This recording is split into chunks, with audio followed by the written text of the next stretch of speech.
Question number 2.4 चलिए पढ़ लेते हैं क्वेश्चन ये कहता है spherical conductor of radius 12 centimetre has a charge of 1.6 into 10 to the power minus 7 coulomb distributed uniformly on its surface. What is the electric field inside the sphere, just outside the sphere, at a point 18 centimeter from the center of the sphere? तो जो question में given है उसे हम लोग लिख लेते हैं। तो यहाँ पर गिवन में लिख लेते हैं कि यहाँ पर दे रहा है कि आपको एक स्फेरिकल सेल है, ठीक है, एक स्फेरिकल सेल है और उस स्फेरिकल सेल का रेडियस दिया हुआ है 12 सेंटीमीटर, ठीक है, 12 सेंटीमीटर स्फेरिकल सेल का रेडियस है और इसके ऊपर जो चार्ज है वो Q दिया हुआ है, ठीक है, Q दिया हुआ है इसमें 1.6 into 10 to the power 1.6 into 10 to the power minus 7 coulomb. आपसे पूछ रहा है क्वेश्चन कि आउटसाइड दी सेल कितना होगा electric field, outside E vector, B में कह रहा है on the cell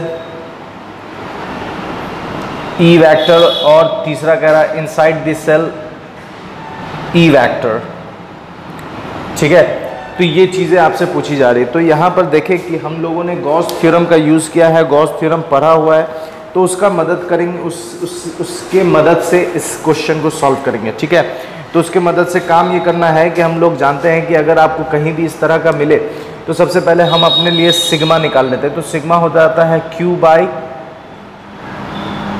area, charge upon area, ये सरफेस चार्ज डेंसिटी का फॉर्मूला होता है। तो sigma is equal to Q upon A, ठीक है। और यहाँ पर जो रेडियस दिया हुआ है 12 सेंटीमीटर, इसे चेंज कर लें अगर हम मीटर में तो ये हो जाएगा 10 to the power minus 2 metre.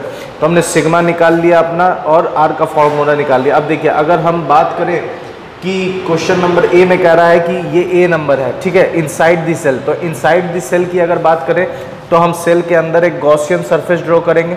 तो गॉसियन सरफेस जब हम ड्रॉ करेंगे तो हम देखेंगे कि ये सेल, ये गॉसियन सरफेस कोई भी चार्ज इनक्लोज नहीं कर रहा है, इस वजह से इनसाइड दिस सेल जो ई वेक्टर हो जाएगा, inside this cell E vector हो जाएगा 0 because it encloses no charge, ये कोई भी चार्ज इनक्लोज नहीं कर रहा है, इस वजह से ई वेक्टर क्या हो जाएगा 0। ये आपका ए नंबर है, ठीक है। इसके बाद हमसे सवाल कर रहा है बी नंबर की सरफेस पर, ऑन दिस सरफेस पर कितना होगा। तो हम लोग गॉस थ्योरम की मदद से काम किए हुए हैं और रिजल्ट निकाले हुए हैं कि ऑन दिस सरफेस ई का फॉर्मूला होता है सिग्मा बाय एप्सिलॉन नॉट। तो सिग्मा अगर हम यहाँ से पुट करें तो सिग्मा की जगह पर हम डाल सकते हैं Q upon A into 1 by epsilon naught. तो E इज इक्वल टू आ जाएगा Q कितना है 1.6 into 10 to the power minus 7 और एरिया का फॉर्मूला, एरिया ऑफ स्फीयर होता है 4 पाई R square epsilon not.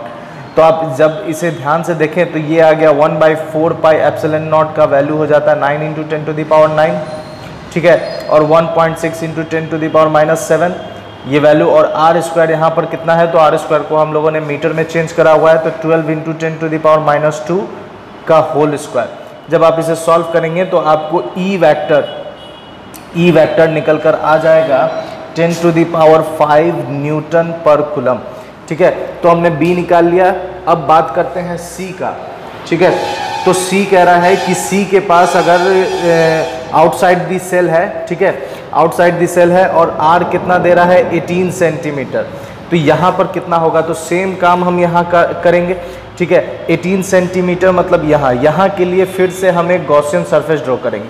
18 centimetre के लिए हम गॉसियन सरफेस ड्रॉ करेंगे। तो यहाँ पर E इज इक्वल टू हो जाएगा Q अपॉन R स्क्वायर। तो K का वैल्यू पुट कर देंगे 9 इंटू 10 टू द पावर 9 और Q यहाँ से दिया हुआ है तो 1.6 into 10 to the power minus 7, ठीक है। और जो R स्क्वायर है, तो यहाँ पर जो R स्क्वायर है तो R यहाँ पर वैल्यू हो जाएगा 18 सेंटीमीटर, तो 18 into 10 to the power minus 2 और इसका होल स्क्वायर। तो जब आप इसे सॉल्व करेंगे तो E का वैल्यू निकल कर आएगा 4.4 into 10 to the power 4 newton per coulomb. तो इस तरह से हम लोगों ने गॉस थ्योरम का यूज़ करके, है ना, तीनों रिजल्ट निकाल लिया है। इनसाइड दिस सेल 0 होगा, ऑन दिस सेल के ऊपर होगा 10 टू द पावर 5 और उसके बाहर की बात करें तो हो जाएगा 4.4 into 10 to the power 4 newton per coulomb.